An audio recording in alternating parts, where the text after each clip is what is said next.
I remember back in 2021, 2022, when AI was first making its way to the scene, and I overheard some developers talking about it, but it was like there was nothing serious about it, right? But then if we fast forward to 2024, 2025, the AI explosion has happened, and now prompting is key.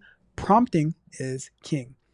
Everything is about how well you can prompt. And something that I just noticed, prompting also shows how well you can communicate. How well your prompt is a direct reflection of how well your communication skills are, because the same way that you should be able to communicate with other people, you should be able to communicate with AI to get the most out of what you want it to do. So the same way you can when you're communicating with people to get the most out of them, you should be communicating with AI, with these large language models, to get the most out of these AI platforms, which leads me to today's software exploration, where I want to go over a prompting strategy that I use, which has helped me tremendously, has helped me save thousands upon thousands of dollars. If you remember back on our Sundays, we had explored a software called Indico containers. Indico, it's an event management tool that I was trying to figure out how to install it for the company that I work for, so that we can use it to manage our conferences that we have once a year. And turns out it can also end up managing other events as well. So we did some exploration. One of the goals was to get it to installed in an Amazon ECS environment. And by me using, in this case, I use Gemini because that's what the company provides to us. But by me using Gemini, I was able to save us thousands of dollars of time to figure things out, of my time, of engineering time. So where it systematically walked me through the different things that I need to do, identifying issues. So what I want to do is I want to show you the my style of prompting that helps me get to these successful results. All right. So, welcome to another episode of Software Explorations, Concept and Overviews, hosted by your truly Tech Draft, where we are engineered to win.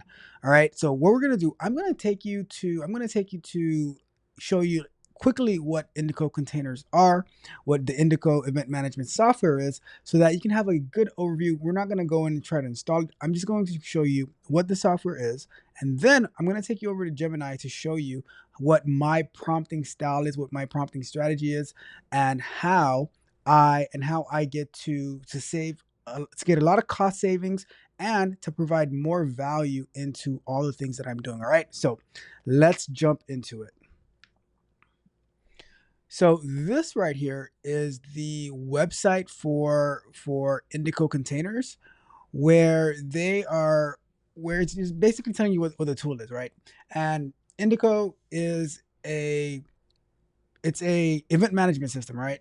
If we look at what they say on their website, it's a quote unquote effortless, effortless. That's far from the truth, right?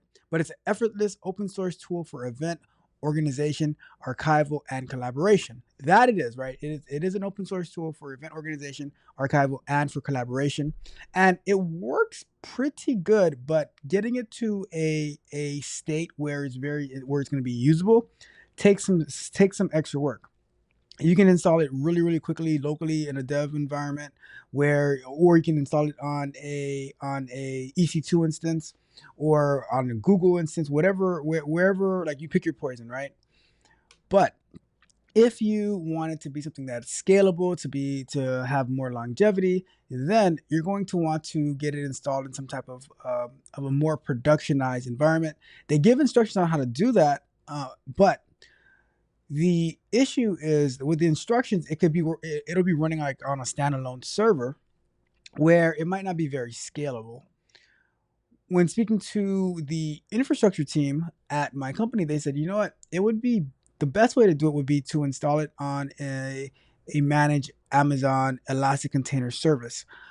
And back in when I was investigating this back in, it had to be April-ish, maybe late March, beginning of April on this channel. On a Sunday on our DevOps show, we went and we tried to figure out how to install this on an ECS environment. Migrating one of the hardest tasks was to migrate a Docker Compose file into a Amazon ECS task definition. Right, that was tough, but we figured it out mostly. But then the roadblock that I ran into was my Amazon environment. It's wide open. I'm the only person who uses it. But at work, it is it is very well defined for permissions through the identity and access management.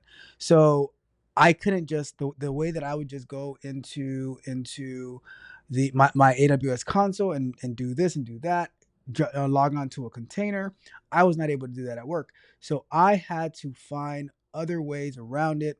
And my lack, I mean, I am a QA engineer, so my lack of these of the specific like the routing, the networking stuff like that with AWS, the way that it works, I was very limited, and so I would ask some questions to some engineers, but then with that, it's like it takes some time because they're busy, they're very busy as well. So and it's like this is not a high priority project.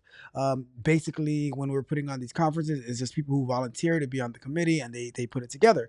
So it just didn't make sense to extract so much time from different people for a tool we weren't even sure if we're going to be using at the end of the day. So it just so and then it was taking a long time because I'm still doing my regular day-to-day work as well.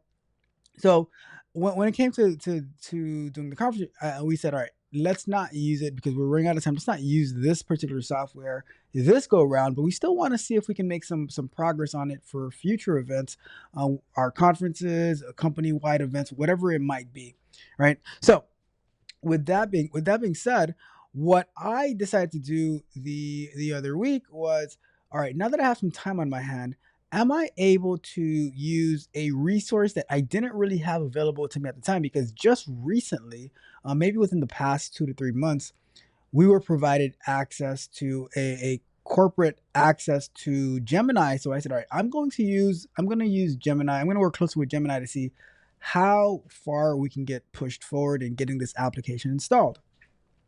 So that's what I decided to do, and I was able to get it to I was able to get it to work. I was able to get it installed. There's still a few minor changes that I want to do to make it more efficient.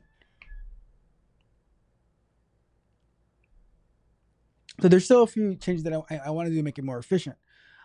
But the major goal is I was able to use Gemini to get it to work, and I was able to save thousands and thousands of dollars from engineering time, so they can continue working on their key objectives or key initiatives. I'm able to provide value to the people who are going to be organizing events where we can start trying it out, and I have a good understanding of how for me personally, a better understanding of how this networking stuff works, how ECS works, how the task works, how Docker works, all the stuff that we did, all the stuff that we've been working on this channel for our personal growth, personal advancements, for our career growth, for our career advancement, all of those different things, being able, like, with the help of AI, with the help of Gemini, able to bring this into, like, to bring everything together, right? On our Sunday shows, when we're learning about Docker, we're learning about DevOps, we're learning about we've gone through the Google Cloud Platform, we've worked through Kubernetes, all of these things coming together, and for real work, for real value. And what I always tell you is, don't wait to learn these things, because as you start to progress forward and as you start to use them, AI is going to help you make more cleaner setups and applications and all of that, right? So what I want to do now, so I showed you what this event management software is. Really, really cool. Very easy if you're going to be installing it locally through a Docker Compose file.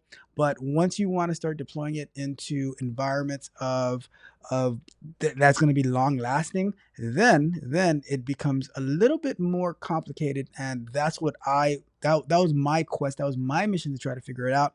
And what I want to do now is I want to go over to Gemini and just show you like the ways that I prompt that help me save thousands of resource hours, thousands of dollars from different time. Because if I had to try to do this, like try to figure this out on my own, I might have eventually figured it out, but it was going to take a very, very long time. And one key thing that I will show you with Gemini that a lot of time, well, not necessarily with Gemini, but with these AI platforms, that even though you might figure things out from time to time, you might stumble into figuring things out. You might not necessarily know why it works a particular way. So it also serves as a amazing, amazing teacher, tutor, learn, and guide. All right. So let's jump into Gemini real quick. And here is how I basically, my prompts have a 2 to 3 parts to it. So I basically started off with who am I or what am I doing, right? And then I go into what is the issue or the problem that I'm experiencing. So basically, who am I in this particular circumstance, right? And it's not like I'm not telling it my whole entire life story, but I'm saying, okay, who am I at this moment? Who is talking to you right now, right? And then I say, okay, this is the issue that I'm experiencing, because basically these platforms are here to serve to provide a solution to a problem that we're having. Okay, people use these platforms for all types of reasons, but at the end of the day, they are all about problem solving. Whether someone is interested, like they're using these platforms to develop some fitness plans, or whatever the case may be, they're here to solve a problem. Okay, so I start off with who am I, what problem am I currently experiencing, and asking for, if I know the outcome that I want, how can I work around this? Or if I need to be more general, and I so I'll ask like, okay, what are my options here? Right? But they're basically 3 parts to my prompt. So what I'm going to do with you, I'm going to prompt with you how I got started to fix this particular to work around the issues that I was facing when I'm trying to install Indico containers, and how, based on the results that I get, how I go back and forth and ask it. And you'll see how Gemini also explains to you the issues that you run across. All right, so we're this this prompting strategy to get Indico set up took 3 days, like a total of 3 days. Probably, if I had to put a number of hours to how much time I spent in figuring this out, I'd probably say collectively it was maybe 12 hours. But a big part of those 12 hours is when you're doing the Terraform applies and waiting for, because like we're working on like Terraform, which we also learned over the past few years, which was also instrumental to getting this thing done.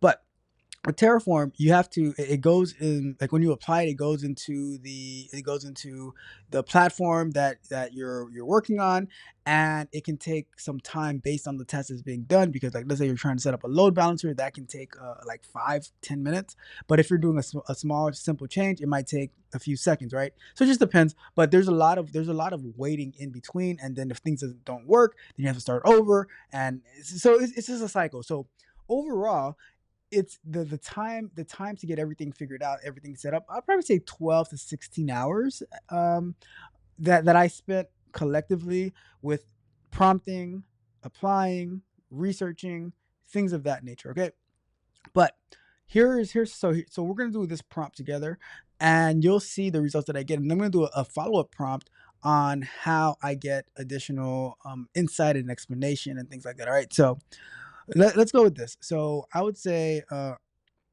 I am part of a team that is setting up events for my company.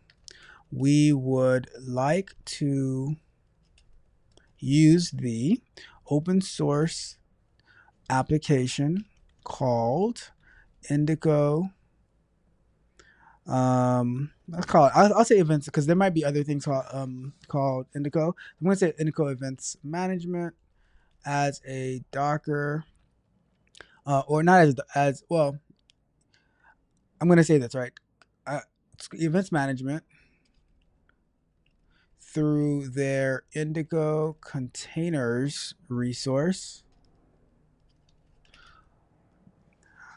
where where they provide a Docker compose setup, right? So that's basically what they provide. That's what I would like to do. The issue, so now I'm saying what the problem that I'm having is, right? The issue is we would like to install this application on an AWS Elastic. I could just say I'm gonna say ECS because Gemini will understand it as that, but it stands for Elastic Container Service as an AWS ECS cluster, so that it can be easily scalable. Now, another problem that I'm having is I am not familiar with how to migrate a Docker compose file to a ECS task definition, right? So basically, the ECS environment is what a Docker compose would be to us locally, or installing it on some particular virtual machine, right? But it's not a one-to-one comparison. I think there used to be back in the days, which we explored. If there was a simple migration script where you can say, all right, turn this Docker Compose file into a Amazon task definition, and there was no easy way to do that. So we had to manually figure it out, and we did we did research and a bunch of Google searches, and it was really really tough. And I think I might have even used AI a little bit to try to figure it out, but there was no clean way to figure it out. But with these platforms always advancing on a day-to-day basis, now it was a total game changer for me. So with that being said, so I said I'm not familiar with how to migrate a Docker Compose file to a ECS task definition. And now my ask is going to be, can you help me? Can you help me? Can you help me get Indico containers installed in a ECS environment using Terraform, right?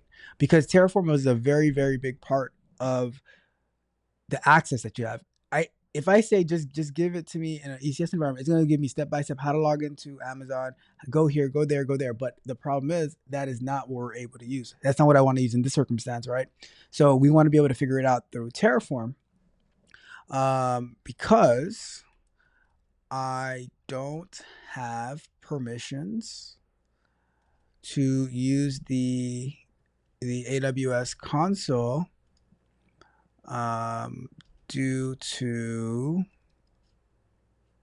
yeah, I just say it's, I don't have to say why, right? So I don't have permission to use the AWS console, right? So this is going to be my starting prompt to send it off, and we are going to see what type of results and outcome that it's able to come out, that it's able to provide us, and then we can ask it some follow up questions.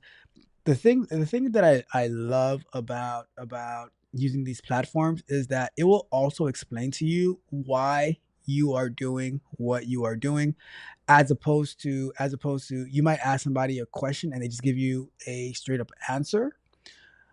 One thing about using Chat GPT, about using Gemini, about using Claude, about using DeepSeek, about any other large language model platform is that they will also give you the reason why they're recommending you to do something in particular.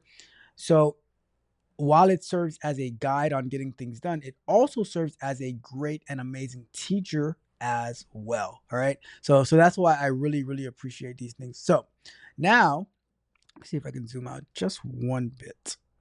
All right, there we go. So here is the answer that it gives us. It says, of course, I can help you migrate the Indico Docker Compose setup to scalable AWS ECS Fargate environment using Terraform. And that's exactly what we want. We want to use AWS ECS Fargate. We want to use, and we want it to be done through Terraform. It says the core strategy is to translate Docker Compose services into container definitions with a single ECS task definition. We'll also replace the stateful service, Postgres, and file storage, which is something that I still need to do at for the installation at the company. So one of the reasons that I didn't do that was because I just wanted to see if this thing was going to work, because I was almost discouraged back in May when we made the decision not to use it, because it was just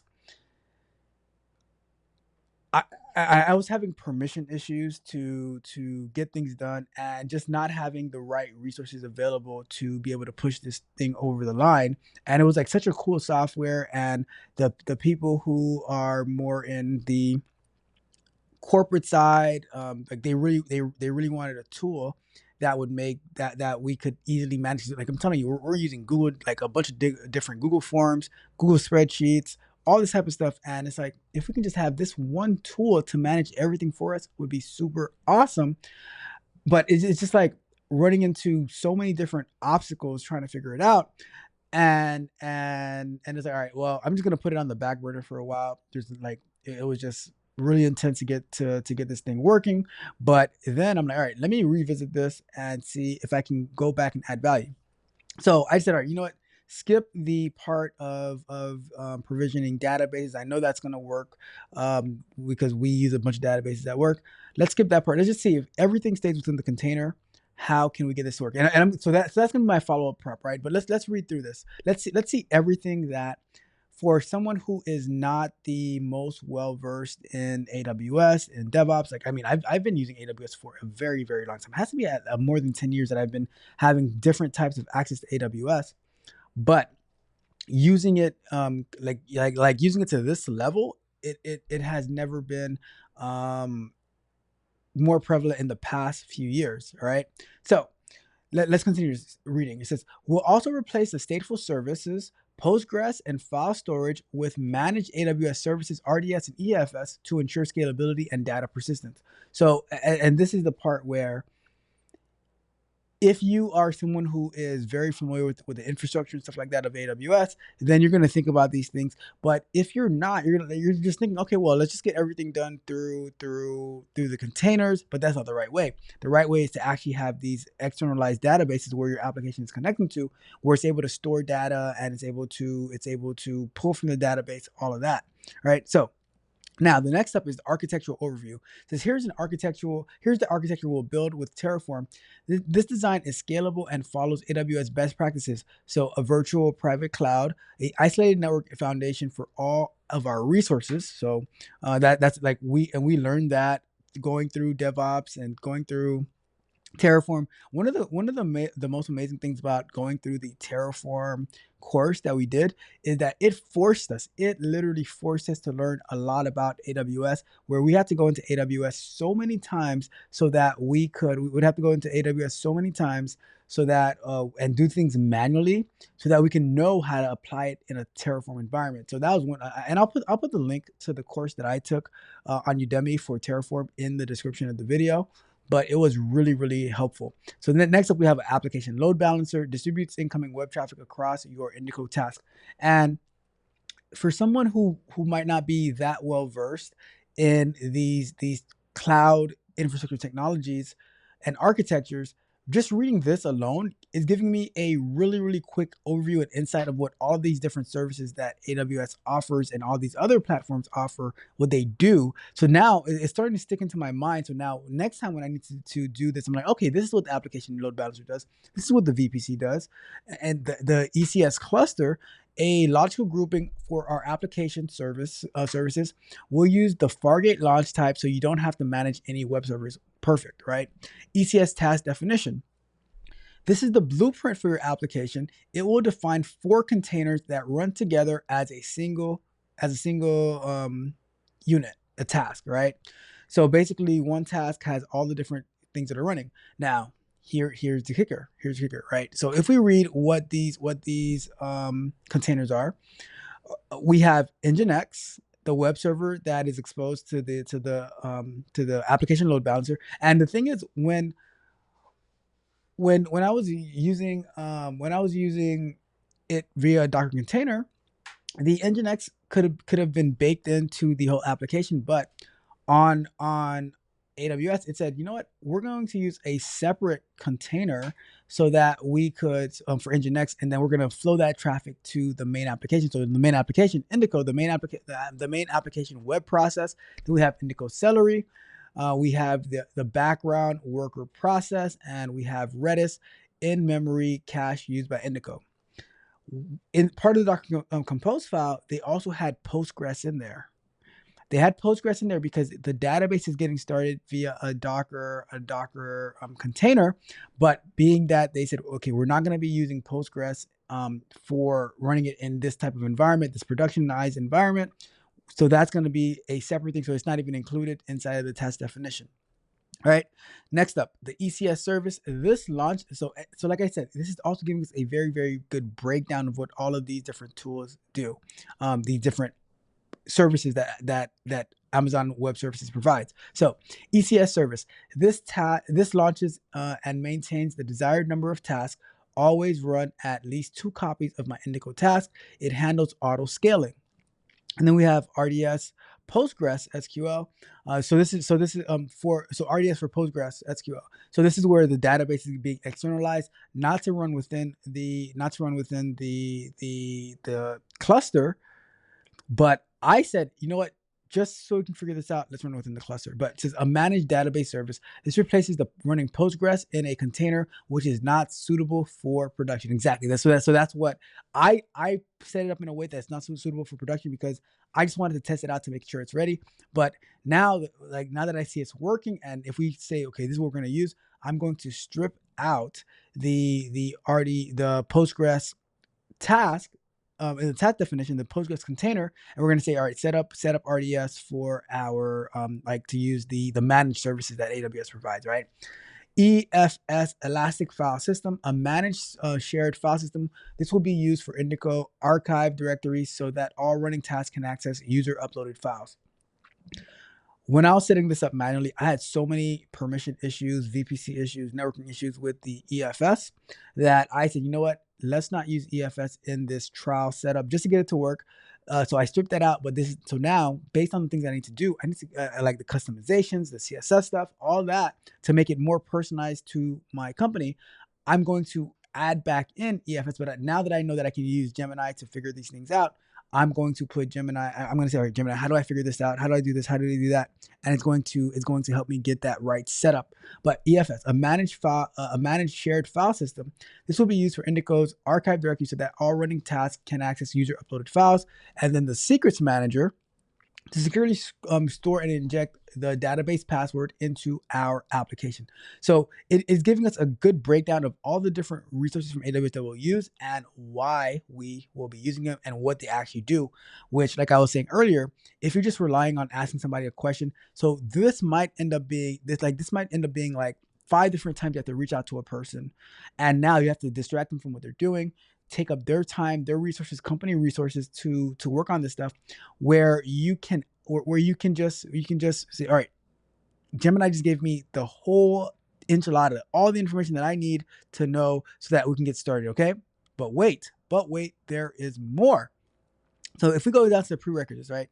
So to get started, we'll need to have Terraform installed, check, all right? If not, go learn Terraform.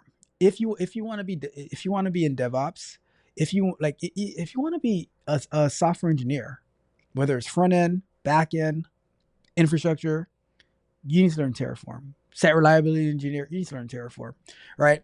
Then they say we need to have the AWS CLI installed, right? Which, if you want to be in DevOps, if you want to be a software engineer, if you want to be a web front end, back end, infrastructure, site reliability, QA, you need to know how to use AWS. You need to know how to use AWS CLI, right? So next up, it says the Terraform code infrastructure. For clarity, I'll break the code into several files. Create a new directory for your project and place these files. So we have provider, and then it's telling you what to put in the provider file. We're not going to jump all into that. We went through this when we were doing our Terraform course. The variables. This file defines variables for customization. We're not going to go into all of that.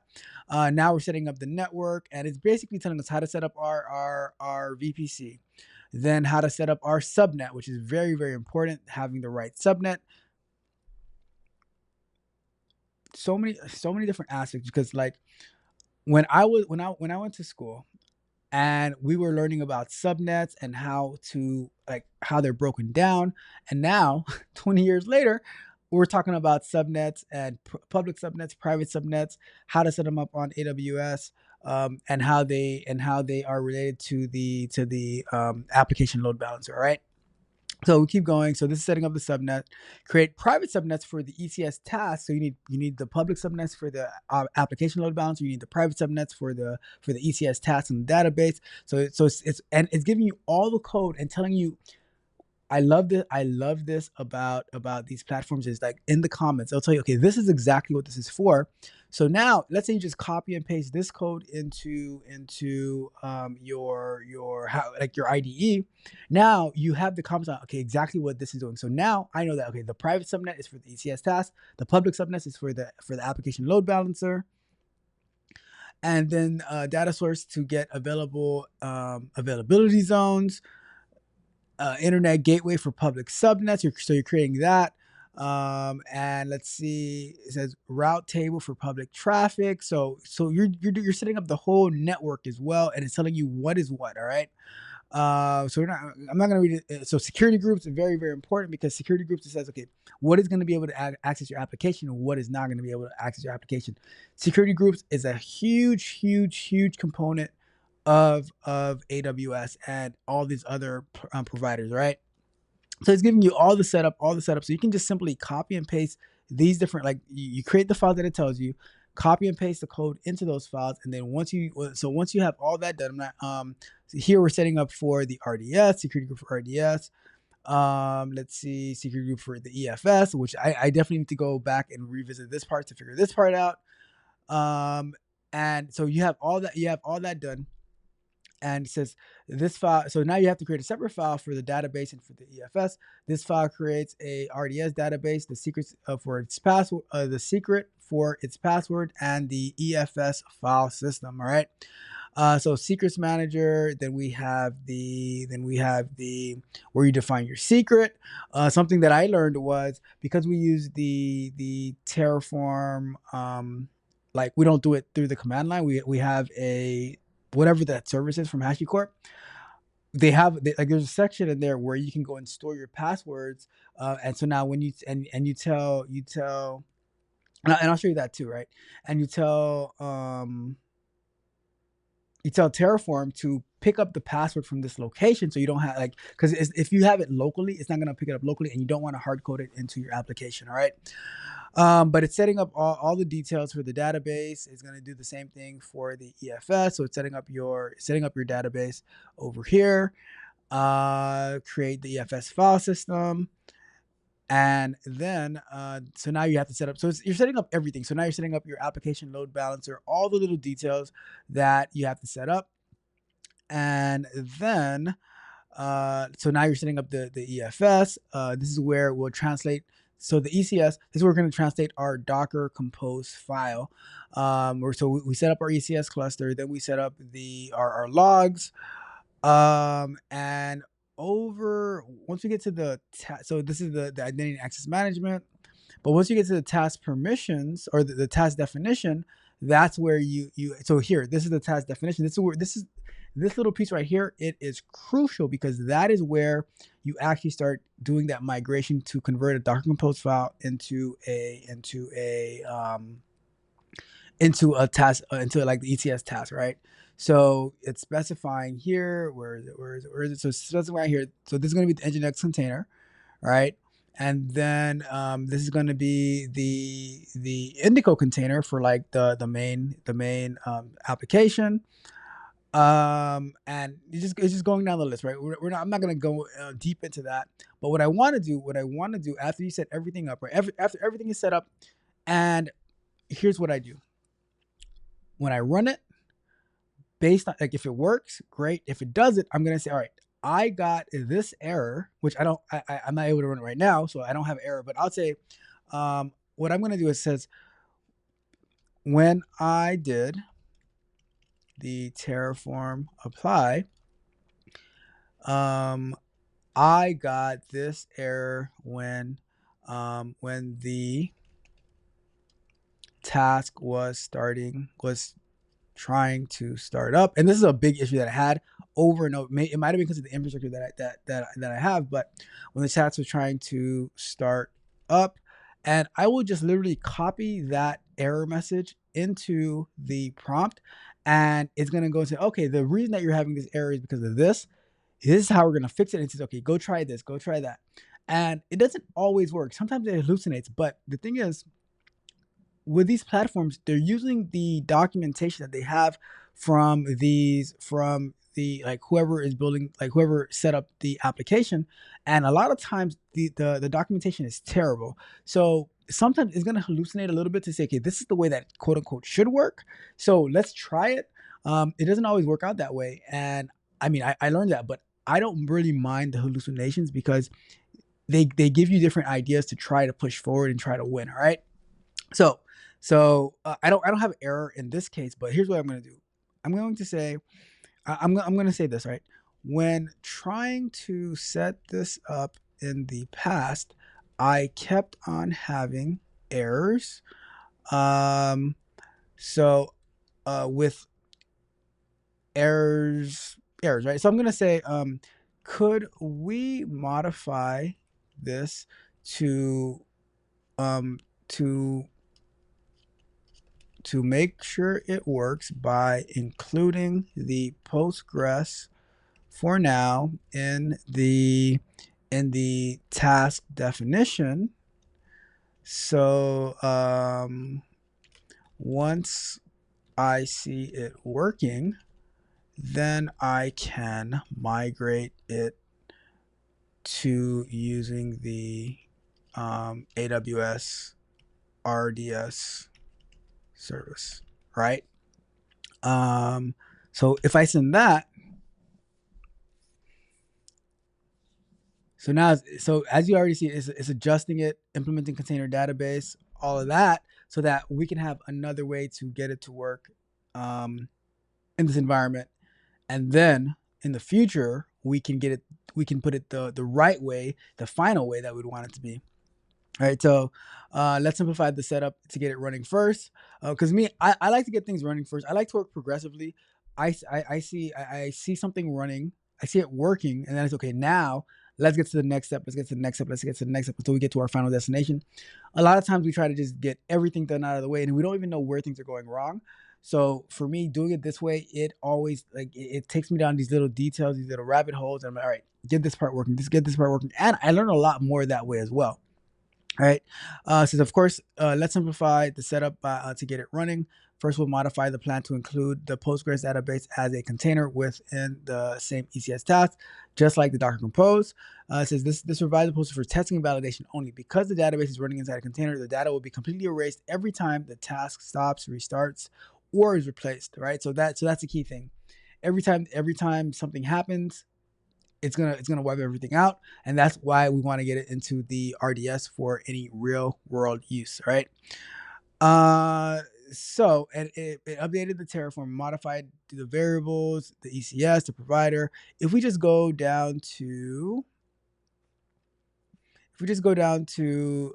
database underscore EFS, formerly that, it just, so now it's just going to be focusing on the EFS, the Elastic File Storage System, and then heavily modified the ECS.tf, where it's going to be doing the task definition, where in here we should see a Postgres in there. Let's make sure. So container task definition. Image, Indico proxy for Nginx. And then we have the Indico containers over here. We should see one for configuration. We should see one for Postgres coming in very, very shortly. Indico Celery.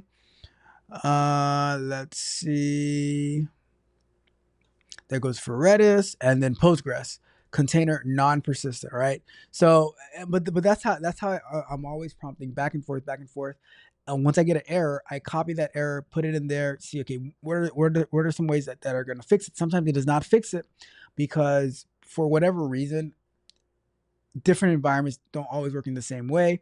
Sometimes it hallucinates. Sometimes you have to do some external research.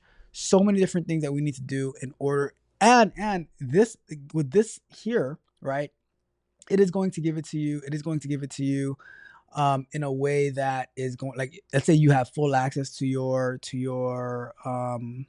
AWS, but it's not going to give it to you within the context of your company based on whatever their permissions are. So if you have access to one of these platforms, I don't know how Copilot would do with it, but let's say you have Gemini, ChatGPT, Claude, whatever you have access to, you can say, all right, this is the code that I have for my company. This is the area that I'm having, and it will systematically walk you through all to every step of the way so that you can add more value, save your company tons of money, because I don't know how much my company pays for. It's probably on a discounted rate, that because everyone has access to a pro level Gemini. But for my pro level Gemini that I have personally that I'm using right now, I pay $20 for it a month.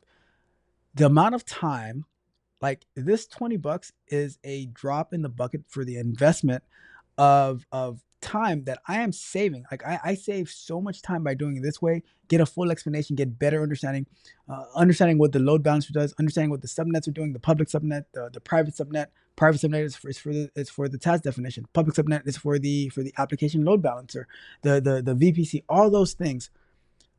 Just by reading this alone, I have so much more context, and then you can always drill down into why and how these different things work. So that is the message that I want to leave you with today. All right. Prompting like this saved the company thousands of dollars, saved me thousands, like not thousands, but a lot. It saved me hundreds of hours. It revived a project that it could have been dead in the water just because of the lack of time, the lack of resources, but dedicating a few days, going back and forth, still doing my day-to-day job, but also like I'm working, throwing a prompt, try something, getting back to work, and this whole cycle was absolutely awesome, absolutely amazing. All right, but that is my message to you. Hopefully you found this helpful. Hopefully you found this informative. The way that I prompt, and this is just one of my styles, right? Based on what I'm doing, based on what application I'm using. I have different styles, but this is a huge style. This is probably the style that I use the most in order to get things done. All right, but that is it for today. Thank you guys so much for tuning in to another episode of Software Explorations, Concept Overviews, hosted by your Techo Draft, where we are engineered to win. Do me a big favor if you have not done so already. Like the video, share the video, subscribe to the channel, hit the notification bell so you know every time we go live and drop new content. Thank you to our sponsor, Resume Flow, for sponsoring this video. Look, you have a resume. It's probably not the greatest. Go ahead and upload it. See how well it is. See how the application tracking system sees your resume. Fix it. Upload it again. See your new score. Drop in a job description, a job that you're applying to. See how well you match up to the job. What are you lacking? What are you strong on? And go from there. Thank you, Resume Flow, for sponsoring the video. Check it out, resumeflow.app. We have a vibe code and chill session coming up this weekend in the Techo Draft Patreon. Join us. Let's have a great time. I have so many different ideas. We also have my guy Magnetar, who has a subscription to Math GPT. He's going to be showing us how it worked because I tried it the other day and we were not able to get in there. He's going to show us how it works. I'm going to be creating a prototype. A prototype that I want to do is for like Scrum Masters, where let's say a team doesn't necessarily have a Scrum Master, to see what can we do where you can get some of the benefits that Scrum Masters provide, even if you can't have your own dedicated Scrum Master. So I want to create a prototype for that on this coming Saturday. So looking forward to seeing you there. I will see if I'll be able to plug it up, and I don't know. We shall see. You'll see how I come up with these ideas, how I create my prompts, and we can go from there. We can write it up together. All right. That's at techcoachralph.dev. See you on Saturday for our vibe code and chill session. It's going to be probably about 2.5 hours where Google Meet.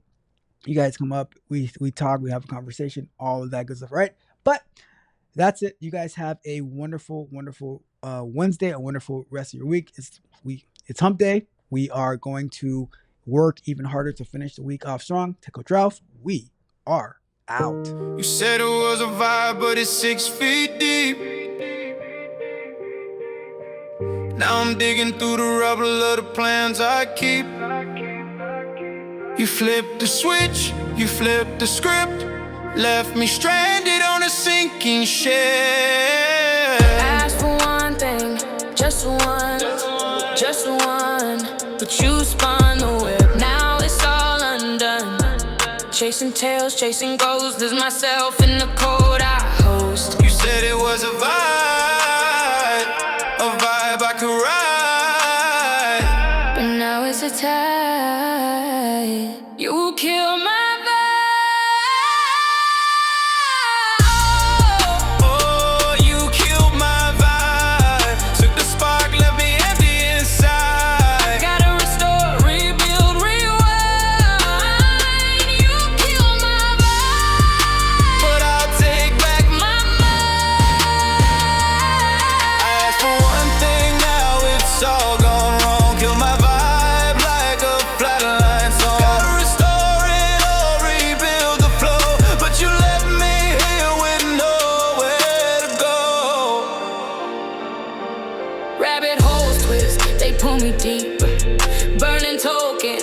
you won't keep. I'm trapped in this loop, can't escape. Reality warps, the edges reshape. Rabbit holes got me spinning down, burning tokens till I hit the ground. I asked for one thing, now it's all gone wrong. Kill my vibe like a flatline song. Gotta restore it or rebuild the flow, but you left me here with nowhere to go. Patch it up, stitch the seams, lost in lines, rewriting dream. What was broken, I'll make it whole. You can't delete my soul. Every move you made was a match to a fuse. Every word you said felt like bad tattoos. Permanent marks I can't erase. Now I'm stuck in this cage. You killed my